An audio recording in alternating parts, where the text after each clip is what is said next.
Sallallahu ala Muhammad Sallallahu alaihi wasallam.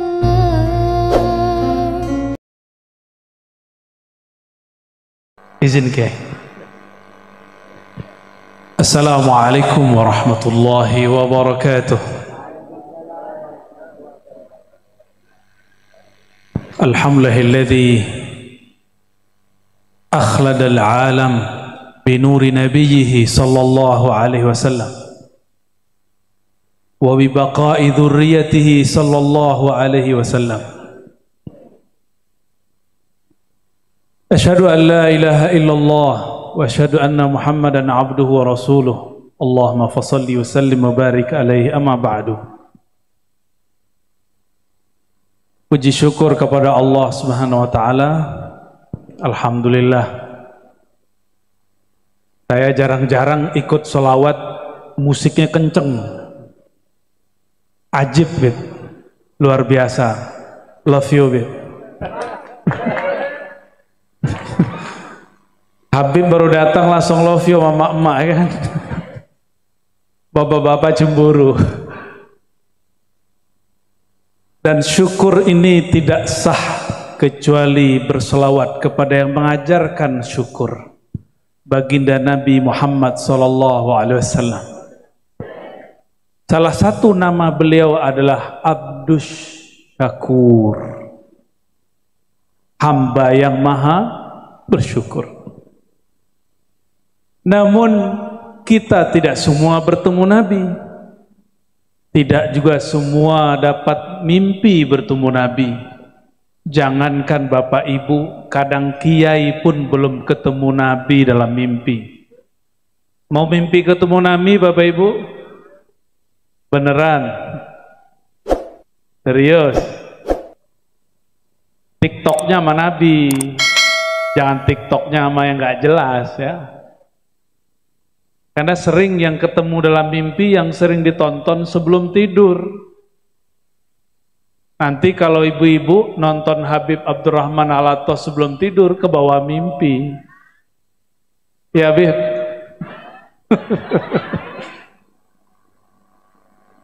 Calon mantu keberapa? Ada kiai iseng. Baik. Waduh, rame toh, ya. Karena kita tidak bertemu Rasulullah sallallahu alaihi wasallam.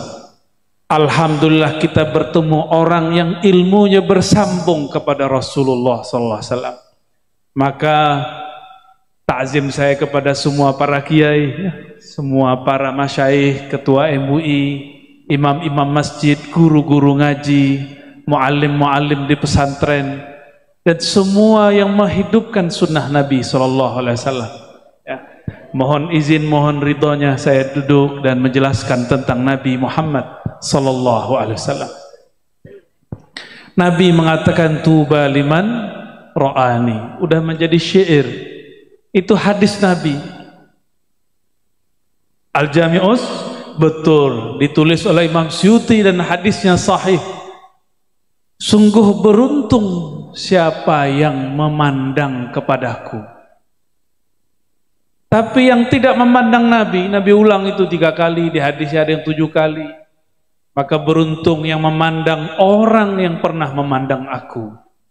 Yang memandang Rasul namanya sahabat.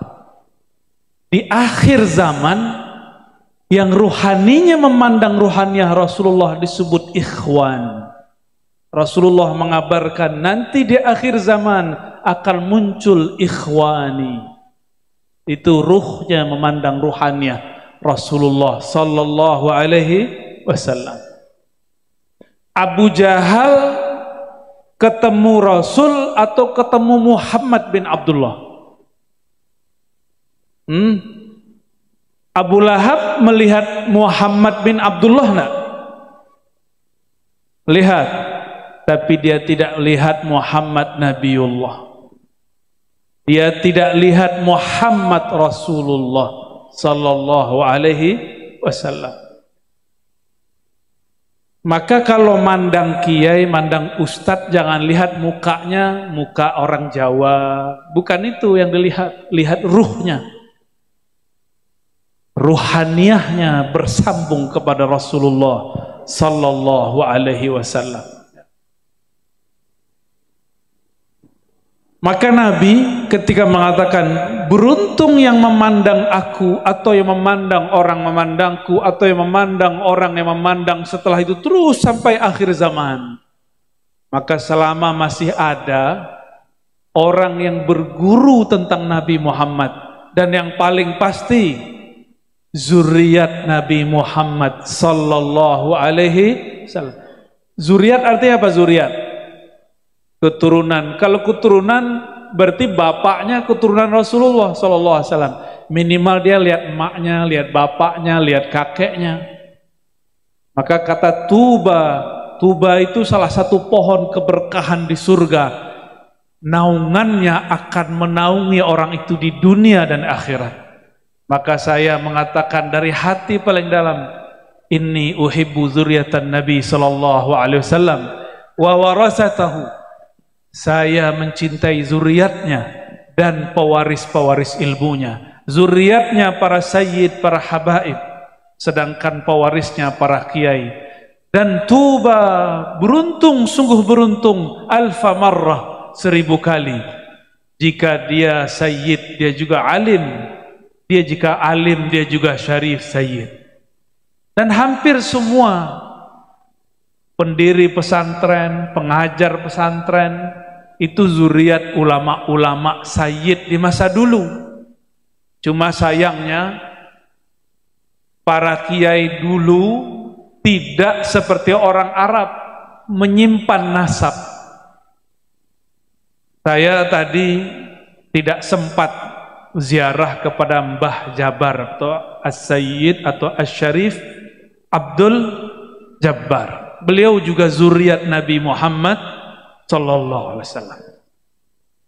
Dan pendiri-pendiri pesantren di tanah Jawa ini kebanyakan zuriat beliau.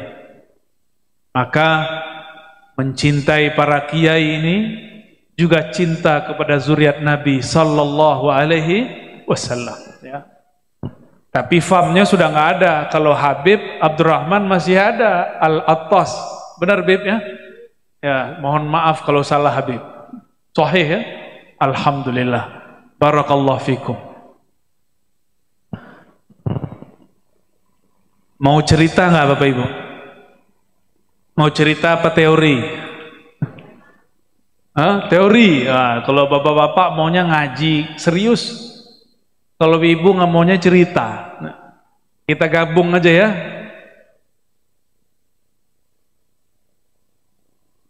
Satu kali Sayyid Abdullah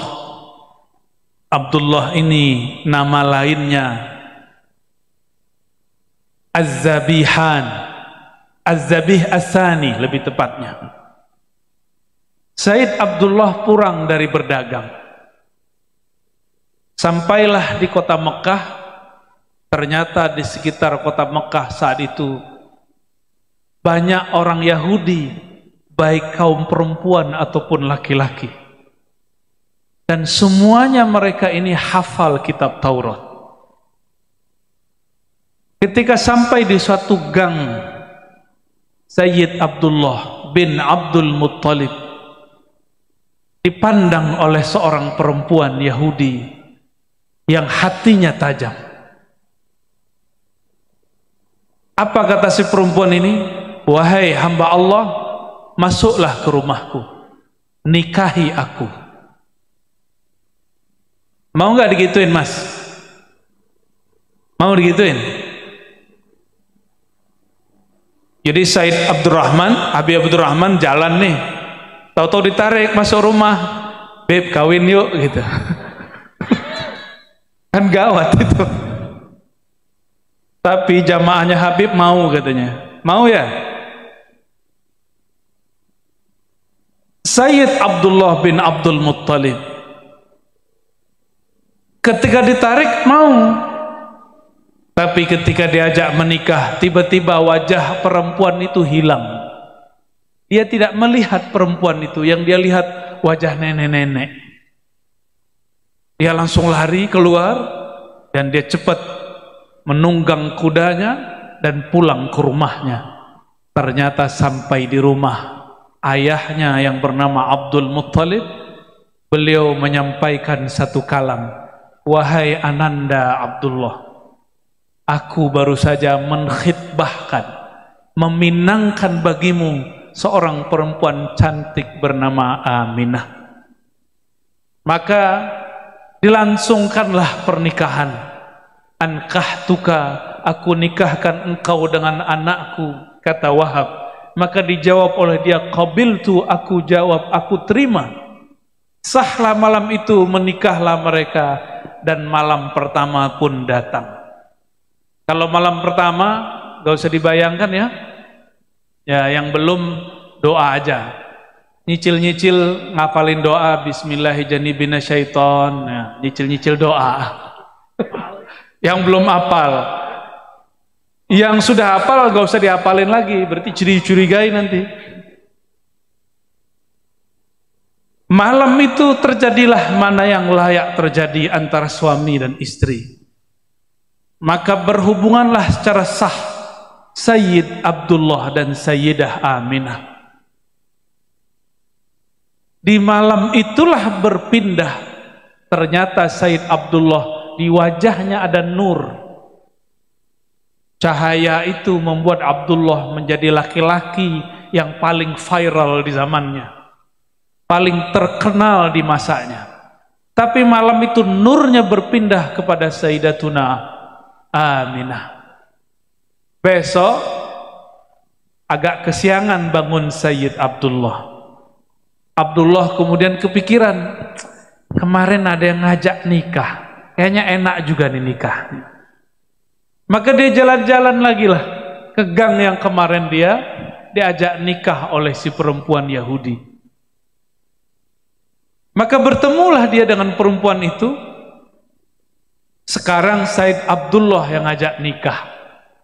Apa kata si perempuan? "Ya Abdullah, qad zahaba anka an-nur." Wahai Abdullah, di wajahmu sudah tidak ada cahaya yang kemarin aku lihat.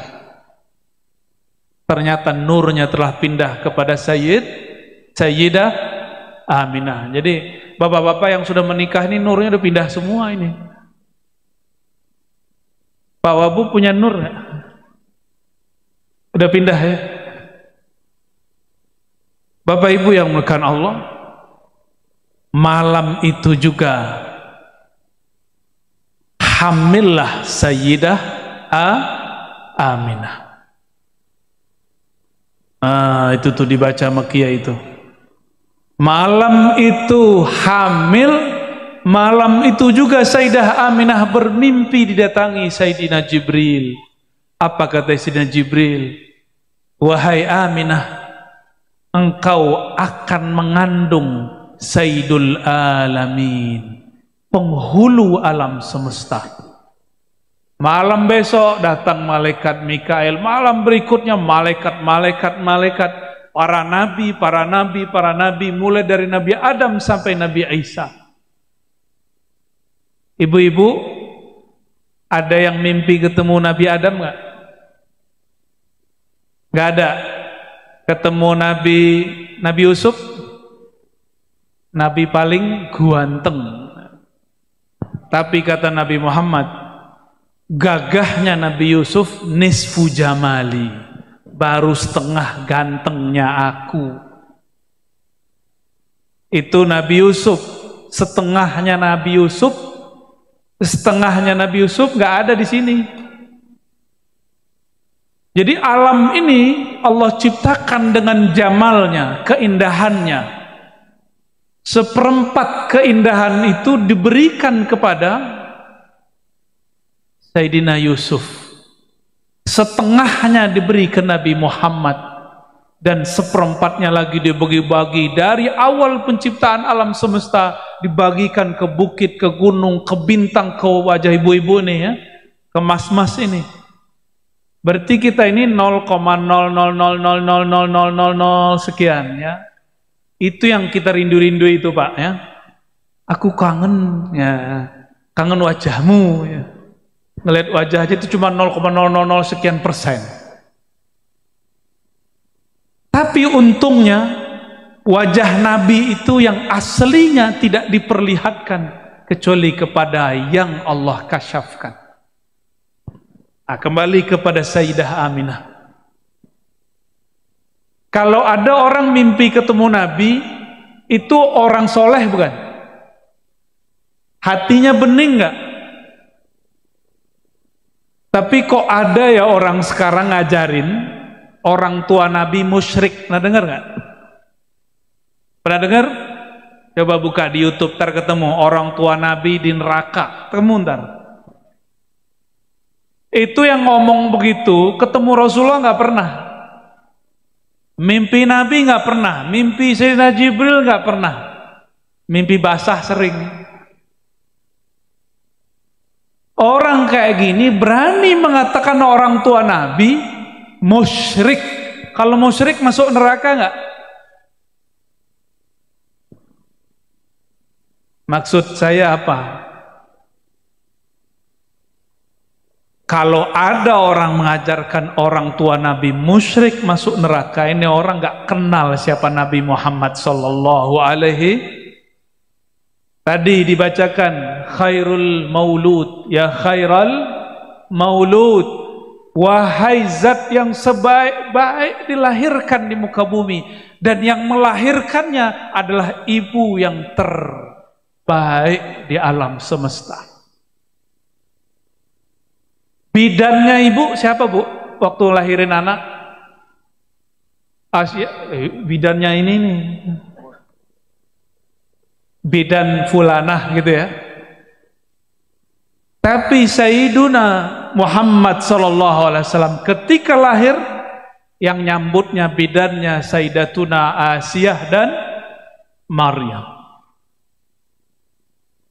Kira-kira kalau begini ini orang mulia nggak yang melahirkannya? Nah, jadi kita ini sering fokus hanya kepada cerita lahirnya, tapi kurang memperhatikan siapa yang melahirkan. Maka boleh kami sampaikan, Sayyidatuna Aminah awwalu waliyah fil alam, ya, minal ummah al-Muhammadiyah.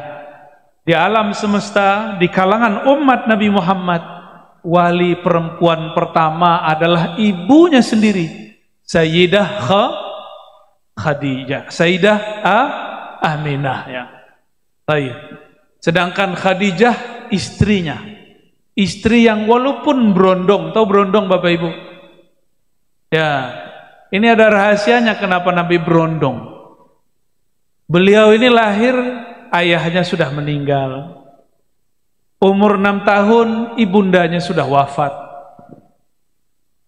Umur 25 dilamar orang 40, cocok karena sudah lama tidak merasakan perhatian keibuan seorang wanita. Makanya ini rahasianya banyak.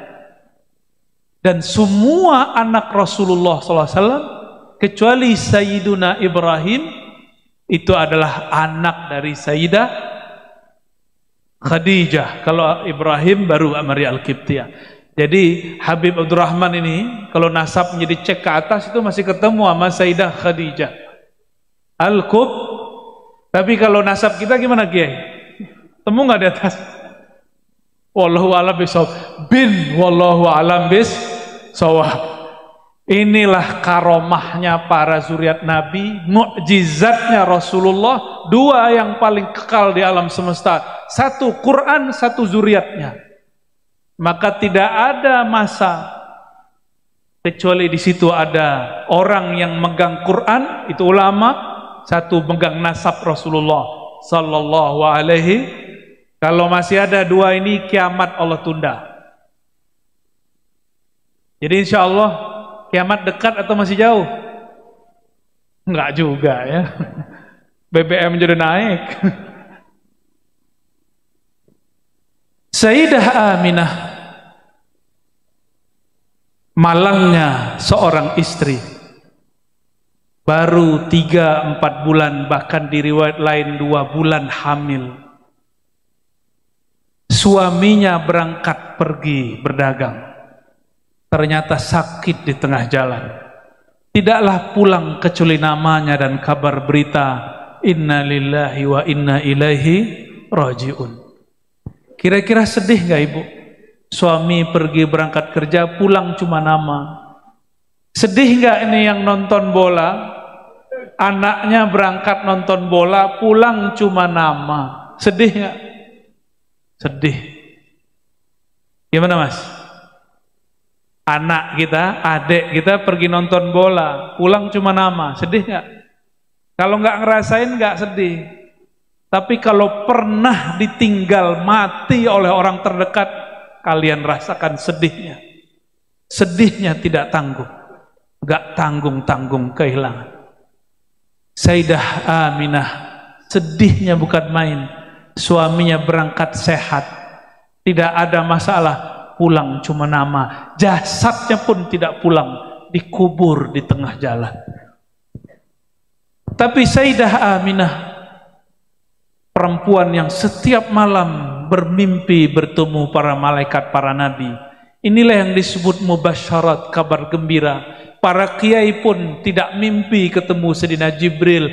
Aminah mimpi ketemu Jibril, mimpi ketemu Nabi Adam, sampai nabi-nabi yang paling besar, ulul azmi. Inilah yang menghibur Sayyidah Aminah. Maka pendek cerita, lahirlah Sayyidina Muhammad sallallahu alaihi wasallam. Apa yang terjadi? Dalam hadis Imam Ahmad, Imam Darimi, dan Imam Al-Hakim, Imam Tabrani, imam-imam yang lain disebutkan, Nabi Muhammad SAW mengatakan, laqad ra'at ummi nuran. Ketika aku lahir, ibuku tidak melihat darah. Yang dilihatnya apa? Nuran, cahaya. Maka Nabi Muhammad SAW, salah satu namanya adalah An-Nur. Inilah yang disebut di dalam surat An-Nur ayat 35, Allahu nurus samawati wal ard. Allah lah cahaya, sumber cahaya langit dan bumi. Masalu nurihi, nur yang kedua kata Imam Qadiyat, dinukil daripada imam-imam tabi'in dan sahabat. Nur yang kedua, Nur Muhammad sallallahu alaihi. Tapi hari ini muncul ustadz-ustadz gadungan. Apa kata dia? Nur Muhammad gak ada. Gak ada kajian Nur Muhammad, bid'ah. Wah, mau ditangkap nih Kiai. Itu yang dibaca oleh Habib setiap malam, itu syair menyebutkan Nabi Muhammad itu Nur Muhammad sallallahu alaihi wasallam. Kok saya berani nyebut gadungan? Ini kan kasar sekali. Loh, mereka lebih kasar kok. Orang tua Nabi disebut musyrik, Nur Muhammad disebut bid'ah. Di negara seberang, jiran, ada seorang ustadz bilang apa? Nur Muhammad itu ajaran Majusi. Pernah dengar nggak? Majusi apa? Nyembah apa Majusi? Nyembah api. Itu jahilun bin murakkabin. Udah jahil murakkab. Apa Bib? Kencengin Bib, namanya Bib. Pakai mic Bib. Orang lah udah jahil plus murakkab berarti double. Double. Ngeri kali Bib. Ada loh orang begitu dan dapat panggung. Tapi itulah akhir zaman. Itulah akhir zaman. Maka nanti jangan heran, ciri-ciri orang yang telah menyimpang dari ahlus sunnah wal jamaah suka ngaji begitu, membicarakan orang tua Nabi masuk neraka, musyrik. Yang kedua, menolak kajian cerita riwayat tentang Nur Muhammad sallallahu alaihi wasallam. Nih cek nanti ya, di sekitar kita nanti ada nggak begitu. Itu harus diluruskan benar-benar. Padahal Nur Muhammad ada di Quran. Apa kata Nabi tadi? Laqad ra'at ummi nura. Ibundaku Aminah tidak melihat apa-apa kecuali nur, cahaya. Di saat Sayyidatuna Aminah melihat cahaya itu membuat mata Aminah, beliau di Mekah tapi matanya melihat sampai kepada negeri Syam, negeri Rum, negeri Persia. Itu Persia punya majusi, apinya padam. Seumur-umur itu api nggak pernah padam. Aminah lihat padam. Rum punya singgasana yang tinggi, itu pagar-pagarnya roboh. Sayyidah Aminah nggak punya YouTube, nggak punya Facebook, nggak punya TikTok, nggak punya TV, tapi bisa lihat. Itu pakai apa ngelihatnya? Pakai Nur Muhammad sallallahu alaihi wasallam. Maka kalau dalam syair-syair disebut nur, itulah rahasianya. Jamaah yang dimuliakan Allah Subhanahu wa taala. Kemudian baginda Nabi Muhammad sallallahu alaihi wasallam disusui oleh keluarga pamannya Hamzah. Setelah itu ada pasar khusus seperti di lapangan singgahan ini. Itu ngumpul ibu-ibu yang ingin menyusui orang-orang Mekah.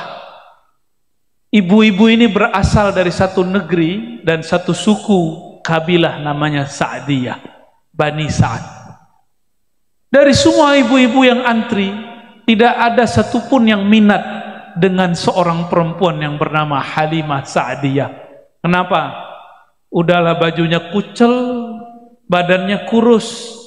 Semua emak-emak sama bapak-bapak takut kalau yang nyusuin Halimah, anaknya nanti kehausan. Anaknya nanti kurang susu. Akhirnya sudah habis, sudah pulang semua emak-emak yang gendut-gendut ya. Dulu belum ada KB, tapi perempuan minum air aja udah langsung menjadi daging ya. Apalagi minum susu. Walhasil Nabi Muhammad ini juga diputer ke emak ini nggak mau, emak ini nggak mau, padahal seger-seger. Tahu Pak Bupati, Wakil Bupati, yang seger-seger gimana? Tahu ya? Badannya seger. Tapi Sayyiduna Muhammad kecil tidak pernah minat.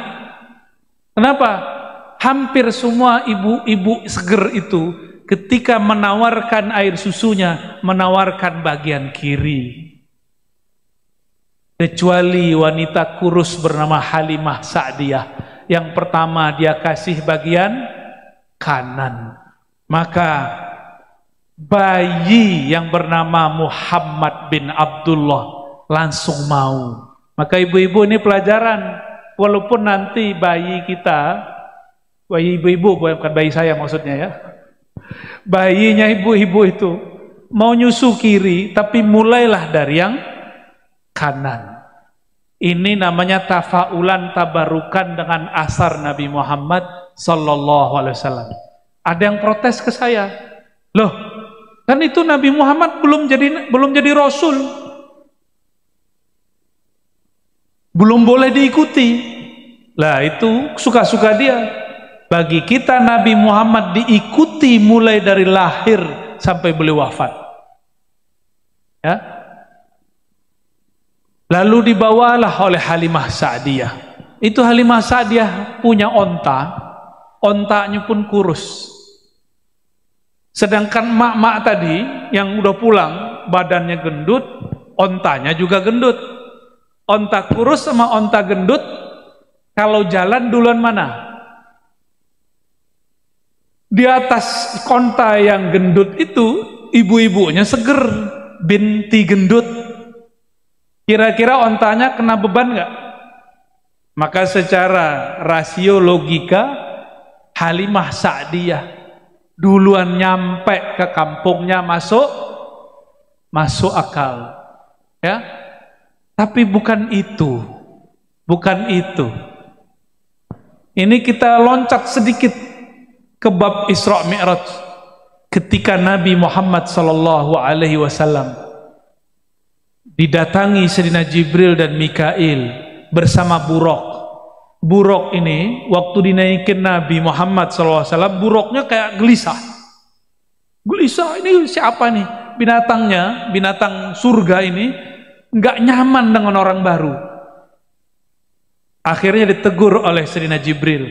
Hei buruk, tidak ada makhluk di alam semesta ini yang menunggangimu lebih mulia daripada yang engkau ada sekarang di bawahnya. Yang sekarang menunggangimu yaitu Muhammad Rasulullah sallallahu alaihi wasallam. Maka kalau kita kembali ke yang tadi, itu onta ngerti siapa yang sedang digendong oleh Sayyidah Halimah Sa'diyah. Itu adalah Muhammad Rasulullah sallallahu alaihi wasallam, ya. Muhammad kecil, Sayyiduna Muhammad. Lalu disebutkan dalam semua kitab maulid, dalam semua riwayat Nabi Muhammad SAW, ketika beliau sampai di Bani Sa'diyah, Halimah Sa'diyah punya ternak, ternaknya nggak pernah bagus. Semenjak Nabi Muhammad nginjak-nginjak kakinya di situ, ternaknya jadi bagus. Susu dombanya, kambingnya jadi ramai. Pendek cerita, beliau kemudian menjadi anak-anak berumur 5 tahun. Ternyata Halimah punya anak seumuran Nabi Muhammad sallallahu alaihi wasallam. Main-main di suatu padang rumput. Jangan bayangkan padang rumputnya seperti di Mulia Agung, benar namanya kampungnya. Mulia Agung. Di sini rumput, masya Allah, masih keren lah, masih banyak lah. Di sono jangan dibayangkan padang rumput seperti di sini. Padang rumputnya dikit-dikit. Kemarin Pak Wabub Haji, lihat nggak rumputnya? Dikit sekali. Di sela-sela batu, Nabi Muhammad main petak umpet lah kira-kira sama saudara susunya. Tiba-tiba muncul ada makhluk bersayap, 2 makhluk terbang dari langit, mendarat. Kira-kira kalau itu terjadi di kita, kabur nggak? Maka jangan minta-minta ada malaikat turun. Muncul nongol, kabur kita. Melihat seperti itu, Nabi Muhammad kecil tidak kabur. Malaikat yang bersayap itu malaikat Jibril dan Mikail. Kata malaikat Mikail, bahasa Arabnya nih, huwa. Apa arti huwa? Huwa artinya apa? Huwa, apa arti huwa? Diakah yang disebut-sebut di langit itu? Diakah yang digosipin di langit itu? Jadi Nabi Muhammad ternyata namanya sudah viral di langit, orangnya belum nongol. Itulah yang beliau sebutkan dalam hadis yang sahih, ana awwalul anbiya'i fil khalqi wa akhiruhum fil ba'thi. Aku nabi pertama di alam semesta, di kalangan makhluk, tapi terakhir diutus. Ini yang banyak kiai aswaja sebagian nggak paham. Dikira Nabi Muhammad baru jadi nabi umur 40. Nggak bisa membedakan antara bi'tsah dengan nubuwah. Kalau nubuwah sebelum alam ini dicipta, yang pertama dicipta nur Nabi Muhammad SAW. Ini yang disebut nubuwah. Sedangkan bi'tsah umur 40 tahun, beda. Ya. Jadi nanti ada orang-orang bilang Nabi Muhammad belum jadi nabi 40, itu ajaran sesat. Itu ajaran sesat, ya, hati-hati. Karena nanti bakal muncul lagi yang ngomong Nabi Muhammad belum rahmatan lil alamin sampai umur 40. Ada yang ngomong begitu ntar. Ntar muncul lagi ada yang ngomong Nabi Muhammad belum bawa rahmat sampai bangun khilafah. Nah, ntar macam-macam tuh. Itu semua ajaran menyimpang dari ajaran Ahlus Sunnah wal Jamaah. Nabi Muhammad sebelum diutus, sebelum dilahirkan, beliau sudah jadi nabi dan sudah bawa rahmat. Nggak nunggu 40 tahun, nggak nunggu buat khilafah.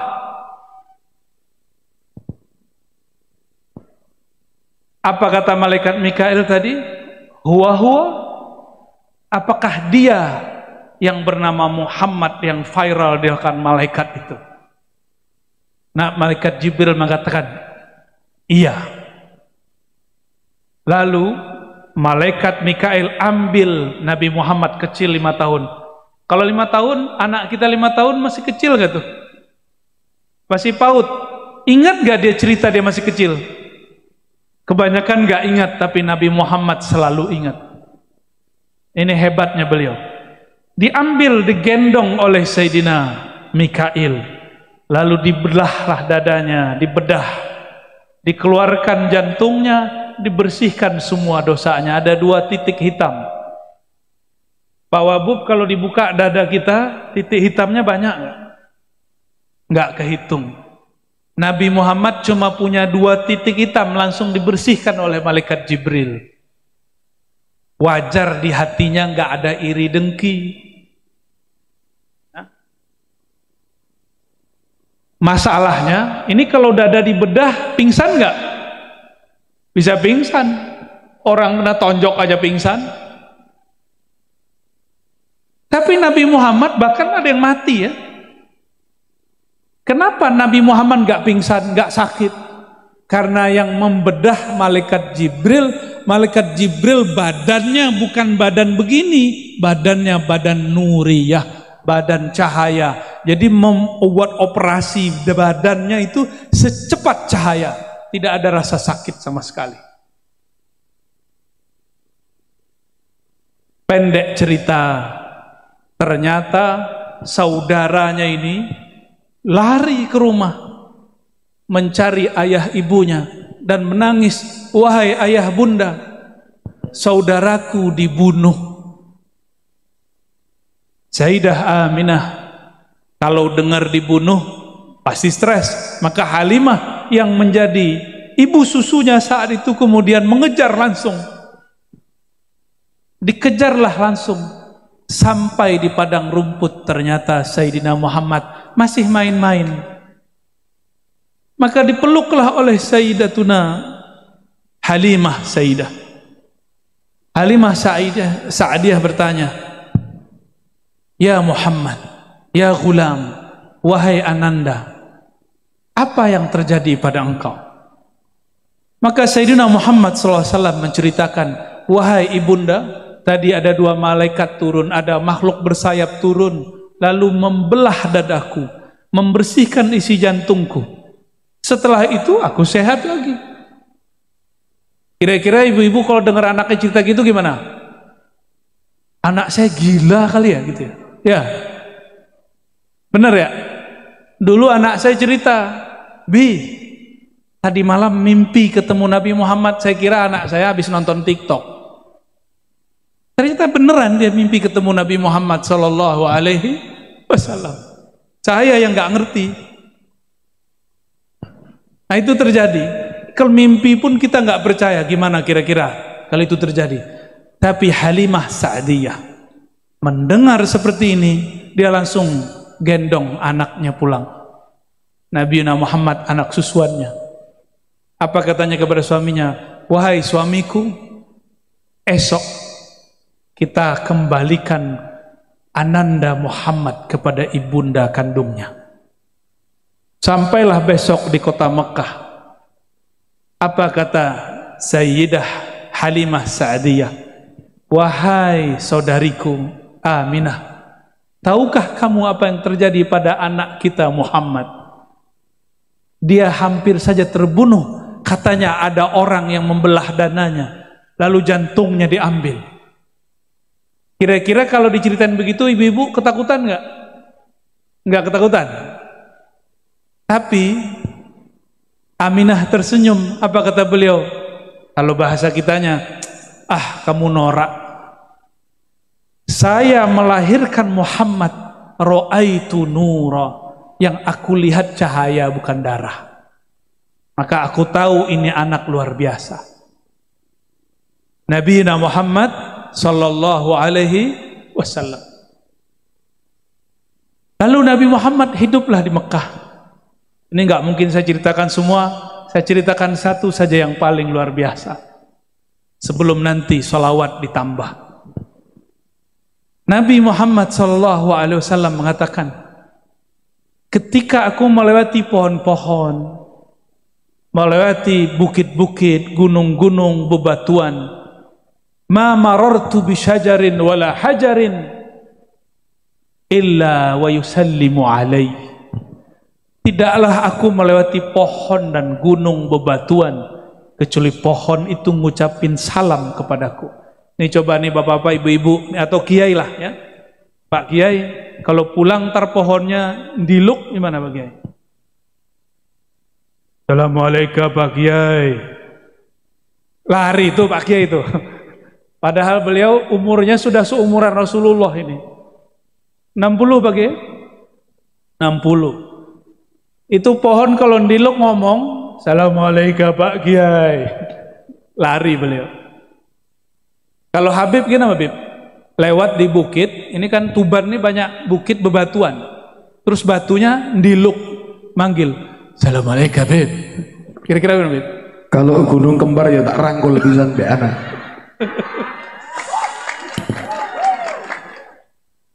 Ampun ketemu Habib Jawa ya. Ya, Habib Betawi lain, Habib Palembang lain. Kalau Habib Jawa, Masya Allah. Barakallah Habib.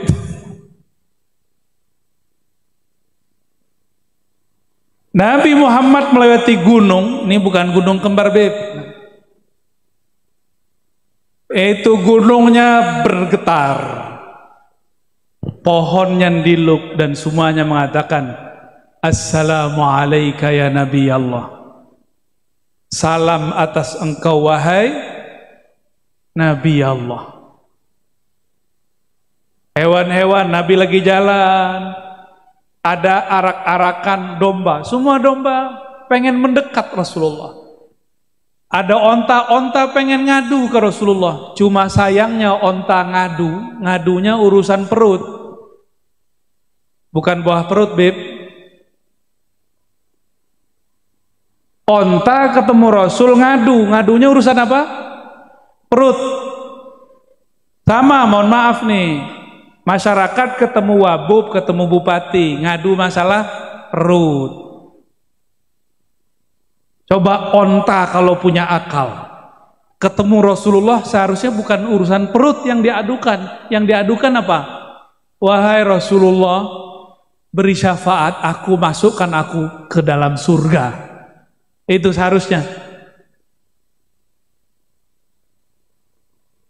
Ternyata waktu dulu Rasulullah punya majelis duduk-duduk begini, tatakan punggungnya pohon kayu.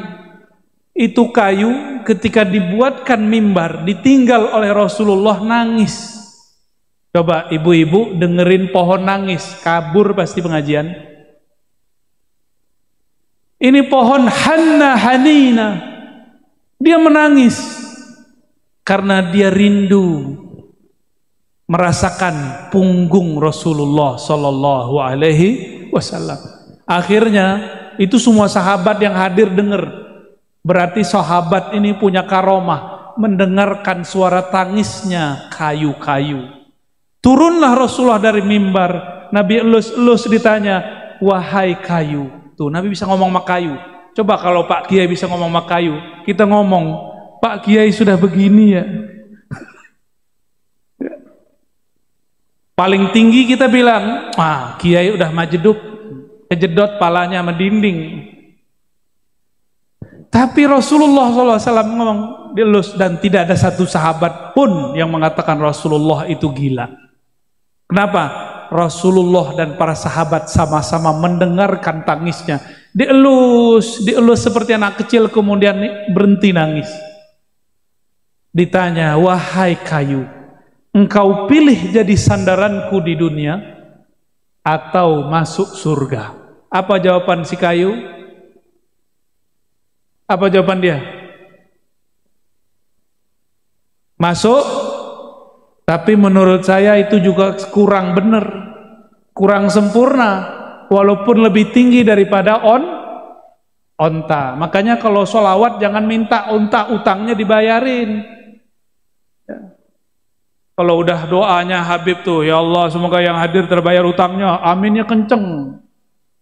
Jadi niat hadir sholawat bukan karena cinta Rasul, tapi supaya utang terbayar. Remeh amat sholawatnya. Sholawat begitu, sholawat onta, tahu? Sholawat onta begitu. Ketemu Rasulullah hanya urus masalah perut.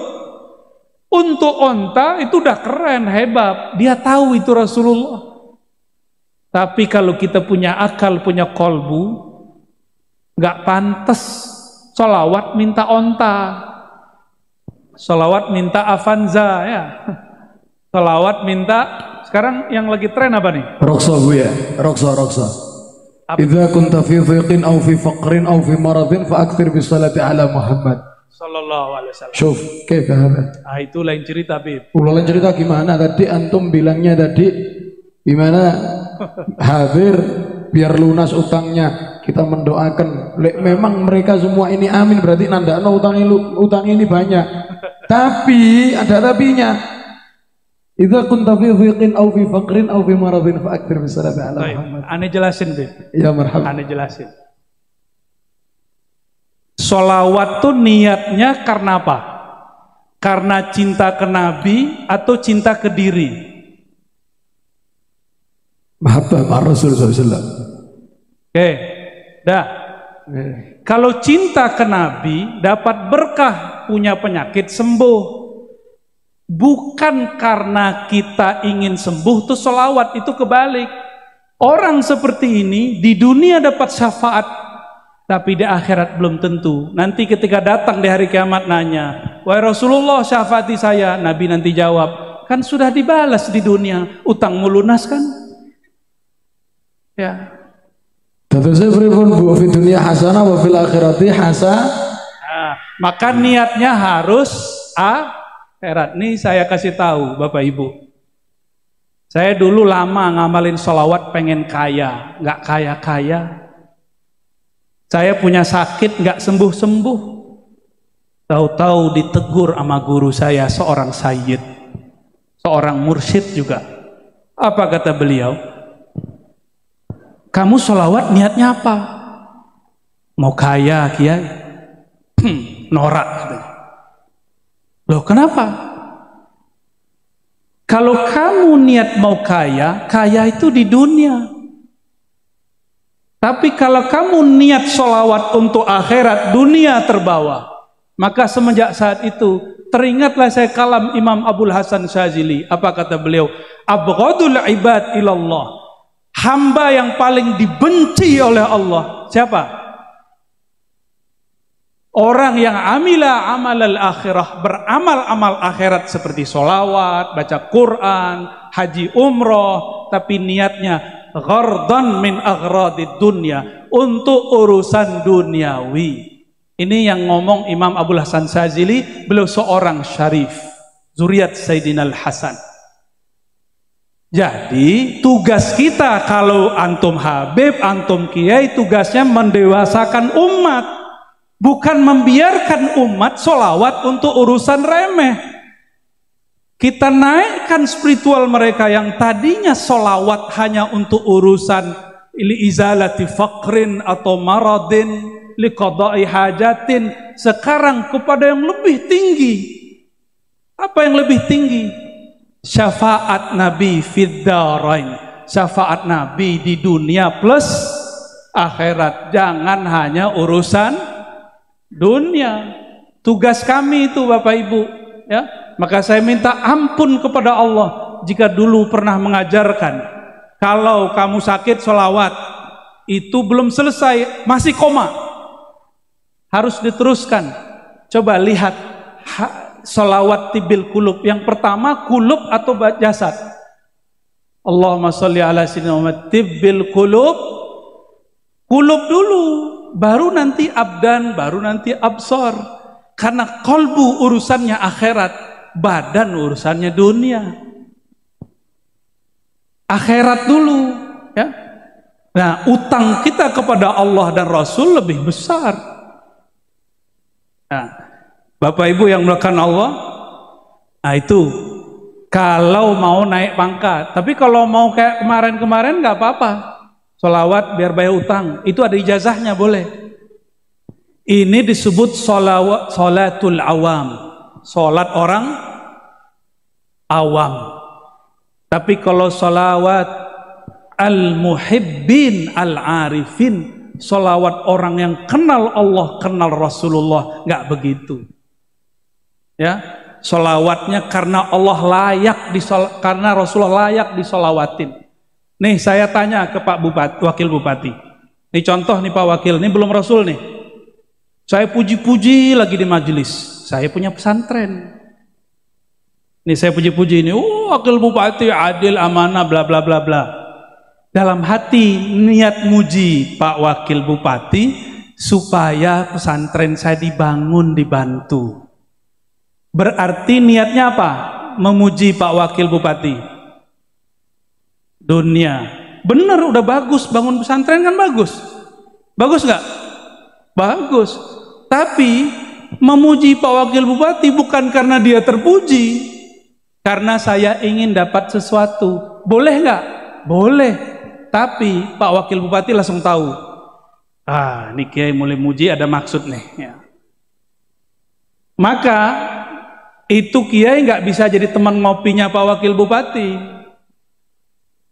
Karena dia deketin saya, ada proposal setelah muji. Boleh nggak? Boleh, tapi elok nggak? Ada orang muji Pak Wakil Bupati dari hati, nggak ada maksud apa-apa. Orang ini cocok jadi teman ngopi. Nyaman nggak Pak Wakil? Nyaman. Rasulullah sama orang yang niat apapun dikasih. Tapi Rasulullah memilih khawasus sahabah, sahabat-sahabat yang khawas, yang mulia, itu sahabat-sahabat yang berjuang karena Rasulullah, bukan karena dirinya. Jadi ada sholawatnya itu sholawat nafsiyah namanya, sholawat karena dirinya. Ada yang sholawatnya karena Nabi Muhammad, sholawat Muhammadiyah, sholawat, semua sholawat kita yang kita niatkan karena Nabi layak disolawati, baru tuh sholawatnya benar. Oke? Ya, barangkali itu yang boleh saya sampaikan ya. Maka kajian malam ini saya simpulkan bahwa baginda Nabi Muhammad sallallahu alaihi wasallam, beliaulah khairul maulud, sebaik-baik orang yang dilahirkan. Maka ibundanya juga adalah ibu yang paling mulia yang dilahirkan. Maka dimanapun beliau menginjakkan kaki, di sana semua benda, semua tempat mengucapkan salam. Namun kita harus beda dengan mereka, karena kita punya kolbu, punya akal. Bersolawatlah karena beliau layak disolawati. Insya Allah jika sakit Allah sembuhkan. Tapi jika sakitnya tidak disembuhkan, kita tetap solawat. Karena solawat kita bukan karena tersembuh daripada penyakit. Kalau utangnya tidak terlunaskan, kita tetap solawat. Karena solawat kita bukan untuk urusan duniawi. Syukur-syukur jika berkah Allah lunaskan. Begitu barangkali. Wassallallahu ala sayyidina Muhammad. Assalamualaikum warahmatullahi wabarakatuh.